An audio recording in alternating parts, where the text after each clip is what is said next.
Ir čia vat pamačiau šitokį gražų lauką. Nežinau, čia privatu, ne privatu, bet kažkokie tai žmonės gyvena. Bet aš eisiu pažiūrėsiu.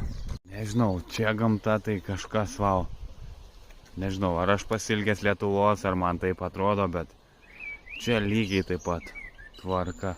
Žinau kaip čia, bet man labai smalsu, aš norėčiau pats įlysti, pažiūrėti, kas čia gero. Kaip sakot?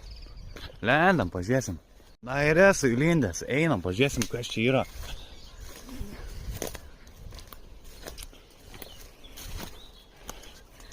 Eiktų. Kažkokias aliuminės kardas. Blemba, mašina kažkokia.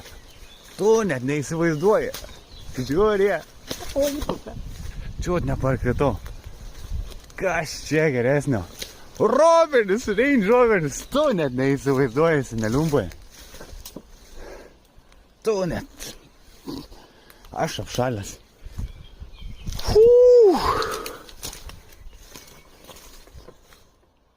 Labai keista, bet tokia mašinikė. Kažkoks Range Roveris esantis. Va. Nu čia kažkokia sodyba, kaip suprantu. Daugiau niekas čia negyvena. Apžėlė viskas. Bet tai čia žiauriai. Mašiniuks krūmus. Nu ką, žinau, bandom eiti tą sodybą. Žoliapjūsi tuos. Nežinau, gal einu laukiškai, jau kažkaip ne.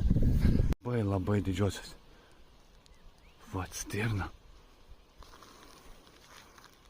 Jau va tokio takeliu, tu įsivaizduo.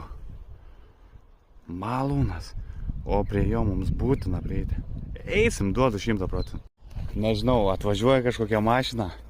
Net nežinau, ką reikia sakyti, jeigu mane sustabdys. Aš tikrai pergyvenu. Einu toliau, nežinau, pasitrauks biškį šoną. Gal pravažiuoja. Žmogus kažką kalbėti norės. Hello? Hello? Yeah? You don't have to... Not possible to go that way? No. Okay, sorry, just I need to visiting, you know. I'm from Lithuania and try to get some video. Nežinau, vat, sutikau kažkokią mašiną. Mane sustabdė, sako, grįžk atgal, brolau. Tu negali čia eiti žiūrėti nieko.